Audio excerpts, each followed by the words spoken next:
Great. Well, thanks so much for that kind introduction, Paul. So I'm Tim here, and I'm going to be talking today about democratizing AI. So we'll become clear kind of what I mean by that as we go through this this presentation here. So, all right. So now there's a new or sort of new, not really new, job description out there. You probably haven't heard of the rise of data scientists.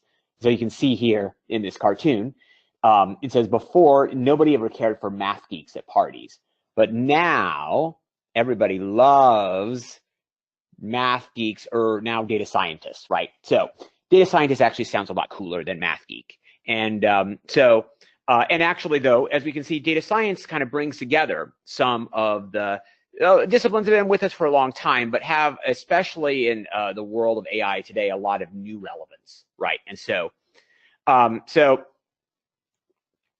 now again, this really data science existed for a long time. Different names, right? So we had statistics. In a lot of ways, statistics is the original data science, right? Because the definition of statistics is basically about a science about studying data, right? So analytics. So in business, a lot of times, you know, many of you probably attending this webinar work in an area of analytics where you're taking data and you're analyzing that data in order to get insights.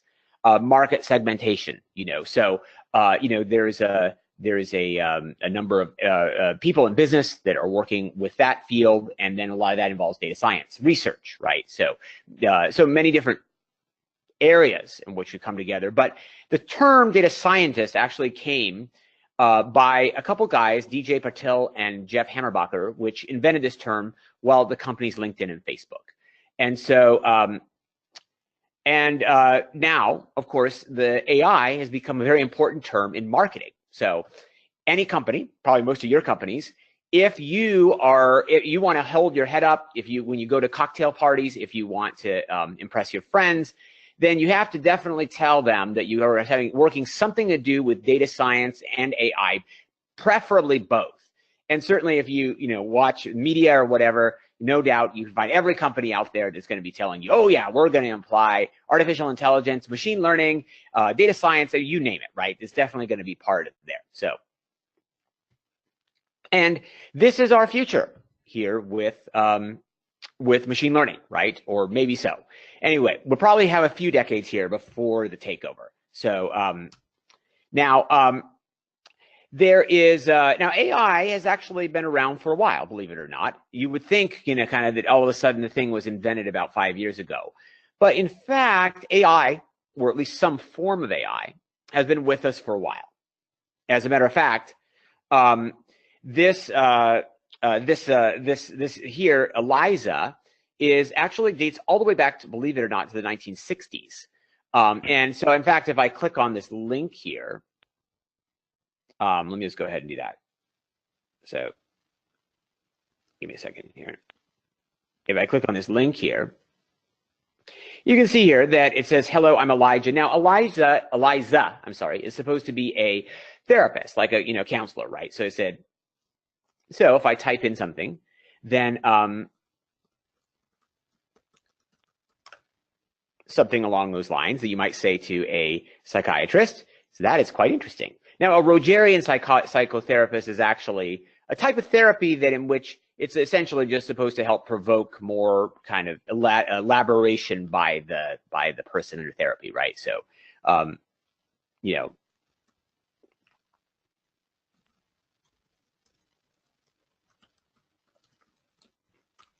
So you get the idea. And so it doesn't take too long to figure out, if you use ELIZA, that ELIZA isn't quite as smart as maybe she appears to be at first. But nevertheless, Alan Turing actually defined artificial intelligence with the Turing test. You're probably familiar with that, right? And so the Turing test basically means is that AI has intelligence if it's mistaken for human. And this original ELIZA, although probably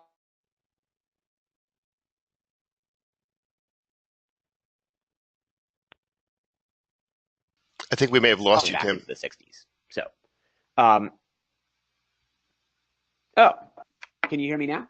Hello? Yes, if you just could repeat what you were saying about, sorry, I think I was just saying that many people many people with ELIZA mistook ELIZA for a human, which is the definition of the Turing test. Although by today's standards, it's pretty easy to see that ELIZA lacks a lot of understanding. So, okay. Now, we take machine learning. So machine learning is basically expressed as a problem in optimization. So what we're trying to do is we're trying to come up with a performance about something, right? So we need to be able to measure that performance. So that measurement means we need to be able to come up with a number. And what we're going to have to do is we're going to have to get some experience. And in machine learning, that experience is more or less synonymous with data. So now another way to say experience in this case is practice. So if you want to, when you were a child, you learned how to ride a bike, you weren't probably very good the first time you got on a bike because you didn't have experience, but you practiced and you got better. And another way of saying that is you had more data. You were experienced with more experiences, more data, and you got better at the task of riding a bike. So the model here is, to use the analogy here, is essentially the training that you have to learn how to ride a bike. And so you're going to get better performance. In other words, you'll get better at riding a bike over more experience at doing so.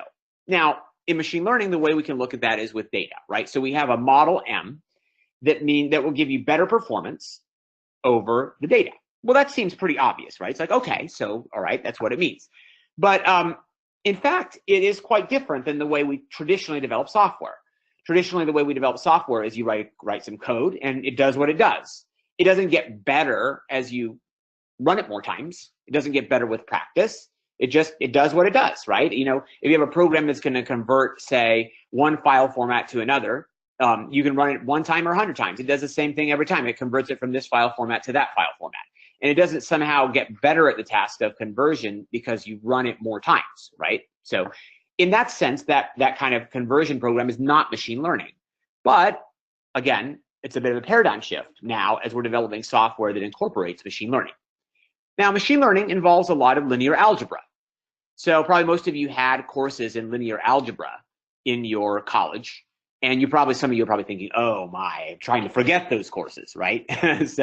But nevertheless, it's very important for machine learning. So think about, now remember what linear algebra is all about: vectors and matrices, right? So let's say you're trying to predict the price of a house, think like Facebook, I'm sorry, not like Trulia or Zillow, say.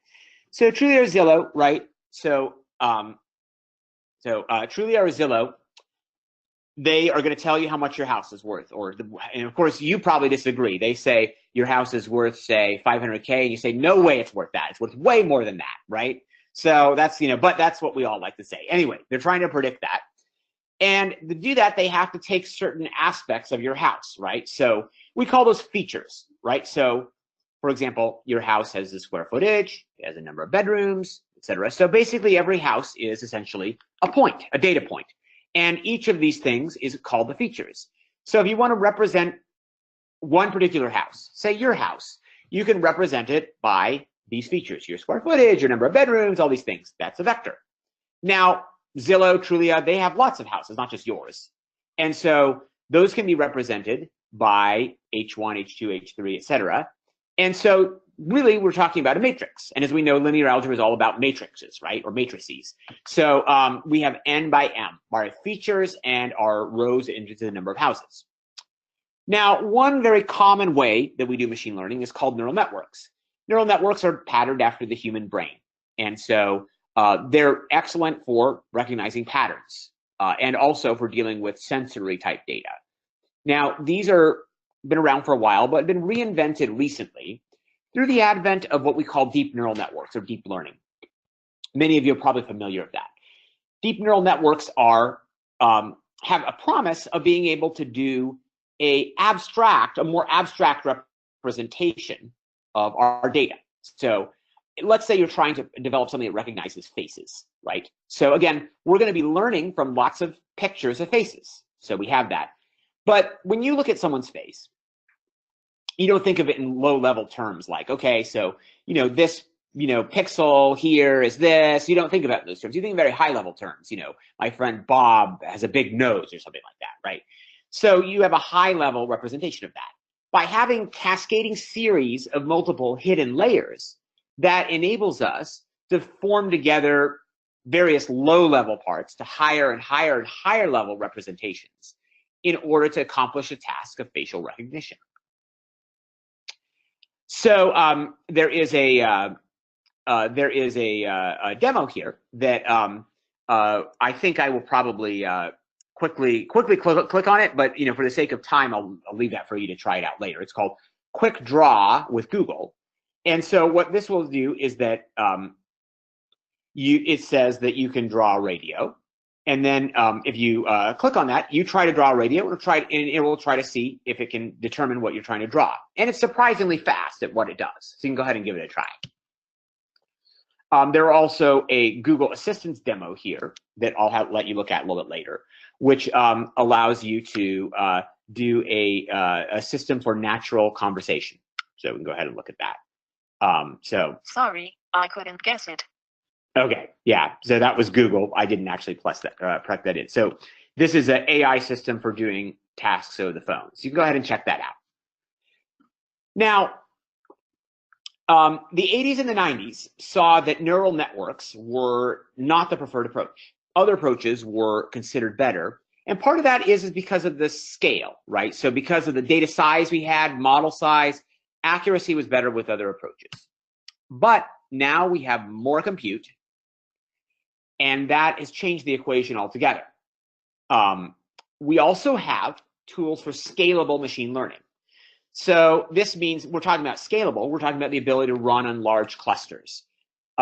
Tools like, say, Apache Spark MLlib is a machine learning library for Apache Spark, which is designed for big data running on large clusters. Cloud-based machine learning, like for example, SageMaker on Amazon, allows you to integrate on cloud scale in order to do that on large data sets. And libraries like TensorFlow, which actually at our course that Paul mentioned we're going to be doing quite extensively, has outpaced the rivals in popularity and now has become one of the most popular frameworks out there for machine learning. And in fact, there's a huge spike in job postings. So if you look at, for example, Indeed.com, this for TensorFlow, you can see a huge jump now in the number of companies that are looking for an engineer or a scientist who knows TensorFlow. And so what is a tensor, you might wonder? Well, a tensor is basically, mathematically has a specific definition about a linear representation describing a multi-dimensional map between vector spaces. Practically, we can look at a tensor as a multi-dimensional array. So in other words, a rank 2 tensor would be a matrix. A rank 3 tensor would be a number cube. A rank 1 tensor would be a vector, and so on and so forth. TensorFlow and machine learning is really all about the manipulation of vectors and matrices that we call that. Now, another demo that you can try, again, we don't have the time to go through it now, is a TensorFlow playground. So if we click on that here, you can see that it allows you to solve different kinds of puzzle challenges using neural networks. So here we have a neural network with one layer of 4 neurons, one layer of 2, and our features, and we can try a challenge there that you can use to try to solve the problem using a neural network. So now you can also use Google Colaboratory, which is actually really cool. So Google Colaboratory is a lot, if any of you are familiar with Jupyter Notebook, it allows, so it's like a hosted Google version of Jupyter Notebook. But one of the cool things about Colaboratory is that it allows you, it has everything built in for you, including TensorFlow, Keras, other machine learning frameworks. One thing that's really cool is it's free, and you can change your runtime type here, one of these things, to GPU, which any of you know, GPU is a lot faster, or even TPU. We'll be talking about that in a moment. And that's going to help your machine learning jobs run lots faster. And it's free, so it's kind of a cool thing. So, okay, Here's a talk here that you can look at, a YouTube talk here, talking about effective TensorFlow for non-experts. This guy is talking about getting started with TensorFlow's high-level APIs. So another video you can look at from Google. Now, this is one thing we talk about with democratizing AI, because you flash back to maybe even, say, like 3 or 4 years ago, the topic of a deep learning framework would really be an experts-only thing, generally designed for people with advanced degrees in math or stats or CS, and people who, designed, again, for people with a PhD or at least master's level understanding of the topic.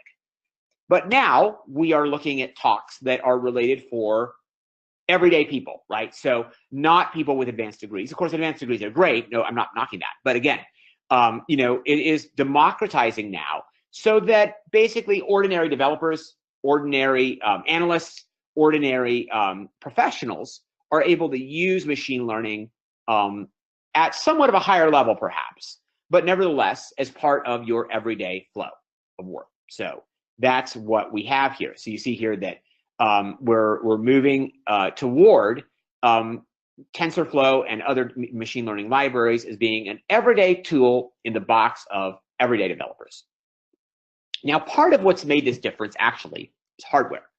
So we all know Moore's Law, CPU, all right, Intel, right? So you all probably remember the era where, we just would cram more and more stuff on a CPU. But that era is somewhat past now, because nowadays we are kind of in the era of the GPU, right? So GPU has lots of cores, able to go and spread out lots and lots of performance.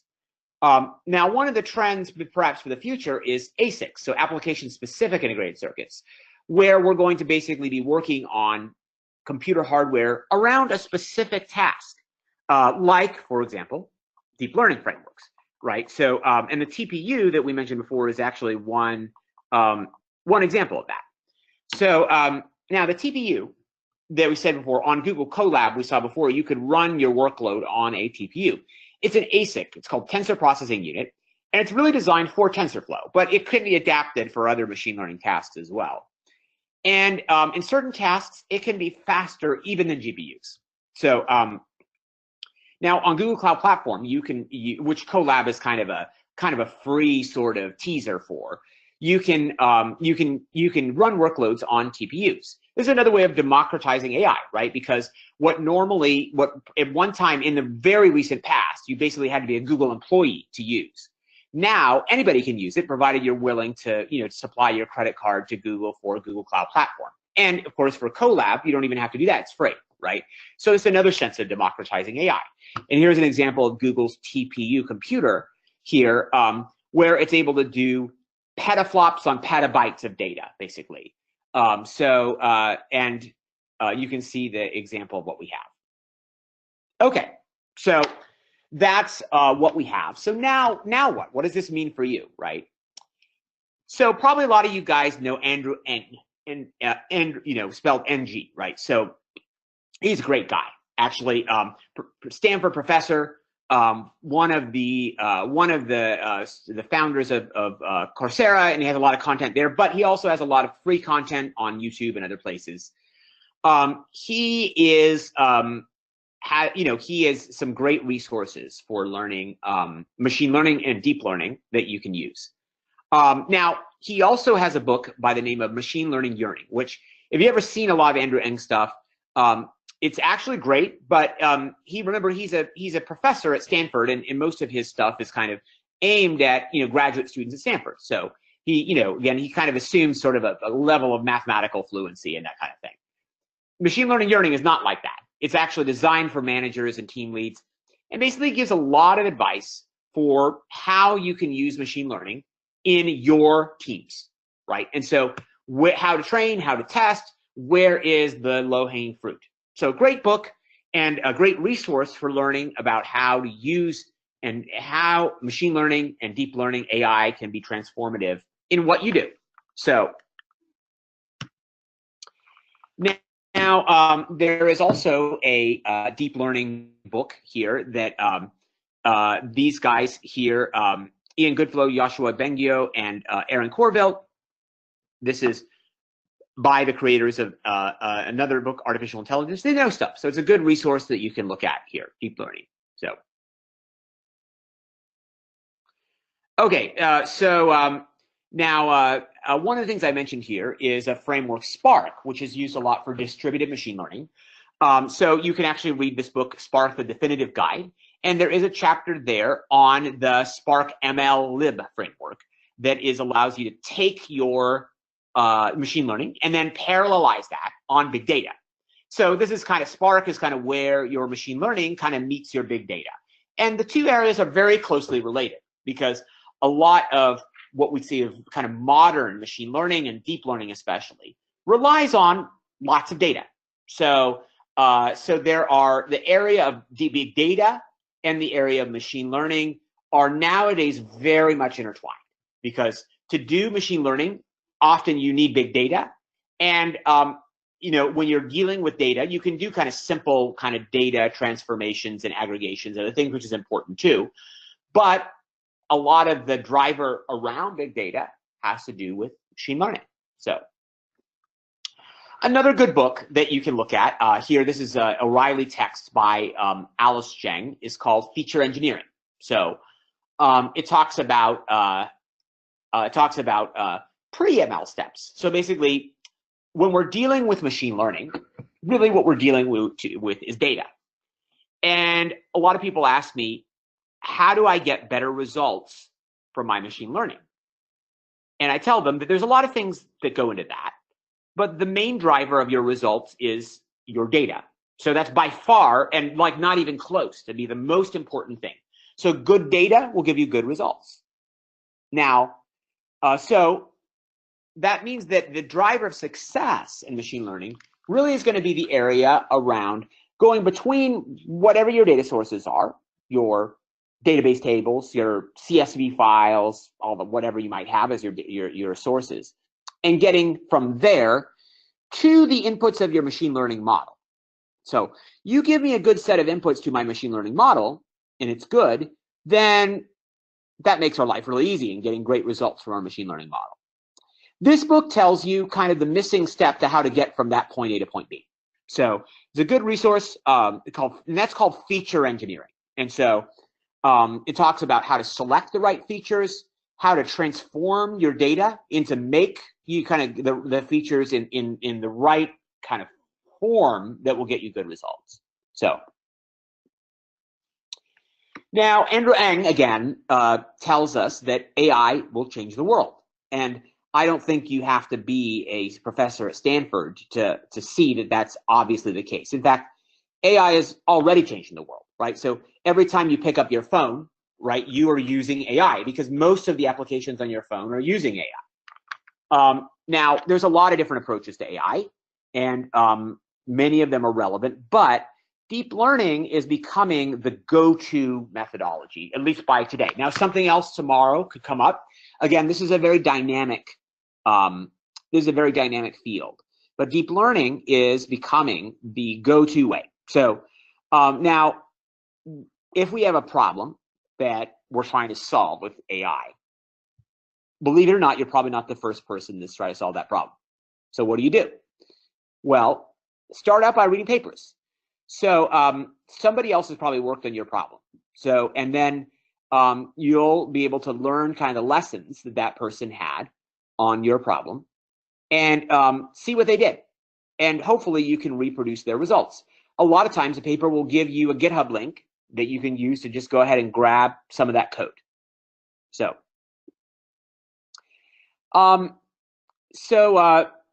there's another guy here. So that's what Andrew Ng's advice is, right? So Tomas Mikolov, who's a guy also from Google originally, developed Word2Vec. So Word2Vec is probably one of the most popular ways that we can use to represent natural language text for the purposes of machine learning. It is itself a deep learning model. So one of the things that he talks about is that let's kind of avoid cat and dog pick recognizers. Alexa, stop. Alexa must have thought that I was asking her a question. So, all right. So enough cat and dog recognizers. Again, we can do that. But what the future is, and what it is let's move beyond that. Let's try to build a system that learns by itself. And that's really one of the frontiers that we have of AI. So, okay. So that brings us to the end of my slide presentation that I was going to have here.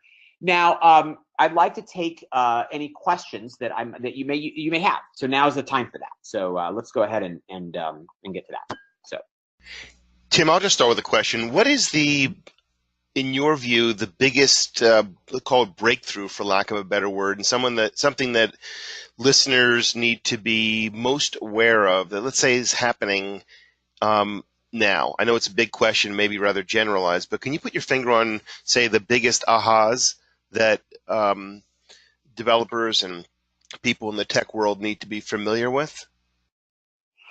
Well, so I think one of the areas now I think that people are moving toward is when we start teaching about when we start training in the area of machine learning, we usually start with what we call supervised learning. And supervised learning basically means is that we start out with some data, we kind of essentially tell the system, the correct answer for the data, and then we train, and then we get the results, right? And so that is something that we've been doing for a long time, and that's sort of where we start, kind of the start basis. But I think the trend really has been kind of moving beyond that, and that's kind of what, in fact, this last slide is talking about, is that there's a lot of new approaches and in ways in which deep learning can help us, in which we're going to move beyond simply supervised machine learning to things like, for example, semi-supervised learning, where we're able to learn with a mixture of trained data, untrained data. And then going on also to things like adversarial learning, where basically what we'll do is we'll kind of pit two models against each other. And then they'll sort of be, you'll have one model, say, that will be trying to break the first model, and the first model will be getting better as a result. So that's called adversarial learning. There's also something called reinforcement learning So again, I think kind of one of the biggest ahas we've had lately, and this is probably the future, is moving beyond supervised learning, which in order to kind of moving into kind of the frontiers of other than supervised, right? And so I think that's kind of one of the areas that is kind of the frontier now.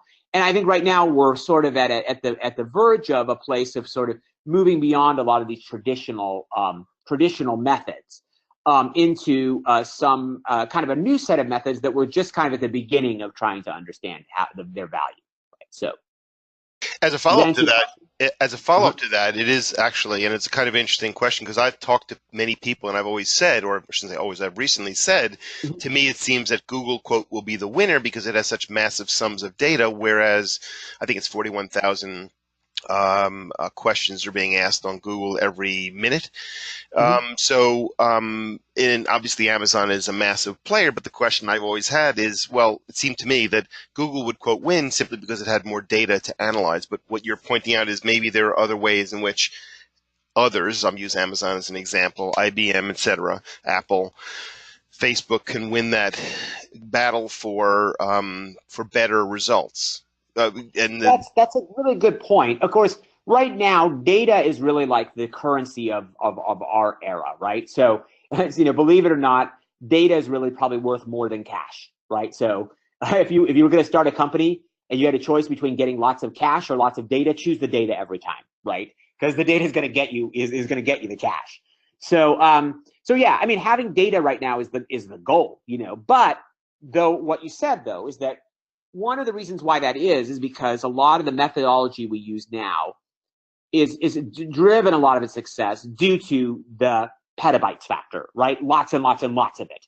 And the word effect that's kind of mentioned here, it was actually trained by Google on massive amounts of crawled web data, right? I mean, Google's basically has seen everything that's ever been on the web ever, right? And so that's one reason why it's so good. But there are a lot of kind of problems that we just don't have massive data on, right? Like so for example, if you're doing like cancer studies, I mean, we don't have like trillions of cancer patients, right? I mean, so there's only so much data that we could get for those kind of problems, right? And so one of the ways in which our human brains have actually are surprisingly good is we're able to, on very, very sparse data, make some guesses that are pretty good, actually. And of course, if we have more data, we can get better. But we can also often pretty quickly on very, very sparse data get some reasonably good results.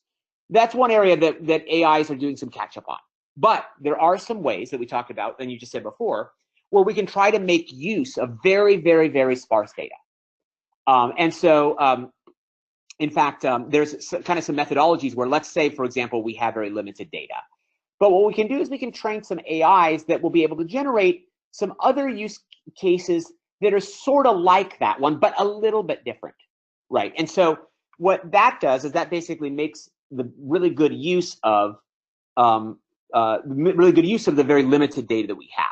But that generative process is not, just random, right? So in other words, it's a very much an AI process in itself. In other words, it has to develop cases that are more like this one, but it has to have a pretty rich understanding of what that means. What does more like this actually mean? And make the new generative cases in an intelligent way. So that's actually one way, for example, that we talk about how somebody who isn't Google could then be able to apply that same technology on a data set that maybe isn't massive. And that's one area that we're kind of moving, as sort of a frontier of kind of today's work. So yeah. Of course, if you have the massive data, then by all means get it and use it, because that's going to be definitely a big driver of success. So Interesting point. Also, I will say, as we wait for other questions, is two things. One is I actually did a side-by-side test, which I thought was quite funny on my phone, asking Google a question and then asking Alexa the same exact question. And in the case of Alexa, I received the answer, I don't know that. Whereas Google gave me a very precise answer. So I thought that was quite interesting. And funny, because I recorded it for friends. The other thing, though, that you're sort of pointing out as well is the fact that Google, for example, that I thought I'd mention, is that it seems I've understood that Google has opened up APIs to various both visual searches as well as, for example, healthcare information that it's accumulated. Not necessarily clinical information, like you're talking about cancers and other clinical data, but other information, for example, what people are searching on, which can in some ways be, I would use the right word, concluded or interpreted or viewed as potentially indicative of some clinical underlying evidence, results, facts. In other words, I don't know if you'd call it metadata, not metadata so much as data that refers to other data. In other words, the fact that someone is searching about a specific cancer-related issue versus the clinical knowledge of that issue. Oh yeah, well, there's that actually, of course, it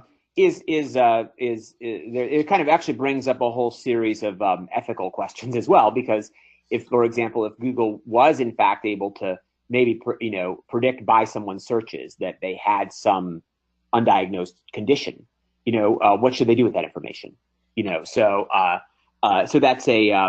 that's part of the new frontier of the world that we have, right? And so definitely, by looking at searches, by mining that data, a lot of things could be determined, and so including potentially a diagnosis of a condition. Sure. So. Yep. Quite interesting stuff.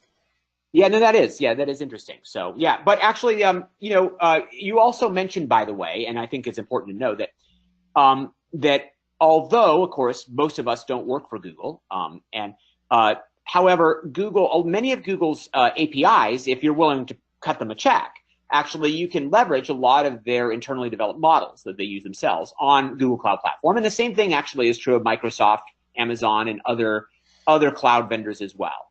So, for example, if I was going to develop a new AI-based system, and of course I do this all the time. If I want to get some quick results, often one place I would start is I would just basically use, say, Google Cloud Platform and use some of their machine learning APIs on models that they've trained, and I would start with some of those results. And yes, that would cost me money. And what I may end up doing is may want to try to, if I'm productizing that, I may want to try to develop some of my own customized models. So it's a great place to start. And I'm kind of leveraging on, something that Google has already done on, as with some large data sets and everything else. So, yeah.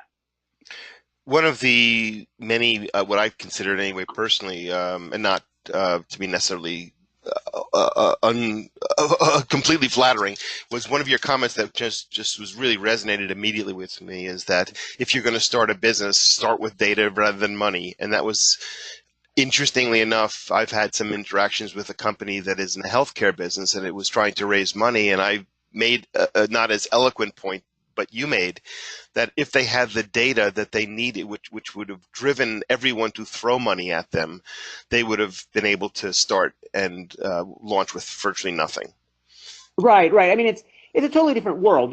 I think of probably last century, you might think of the, Middle Eastern countries with the oil as kind of like a sort of, or the Beverly Hillbillies, right, striking oil. Today's Beverly Hillbillies would be if you'd be able to, acquire some very meaningful data that you could use to make predictions in AI. That would be kind of the new kind of Saudi Arabia or Jed Clampett of today. We are Starweaver. Education you can bank on. For more information, contact us.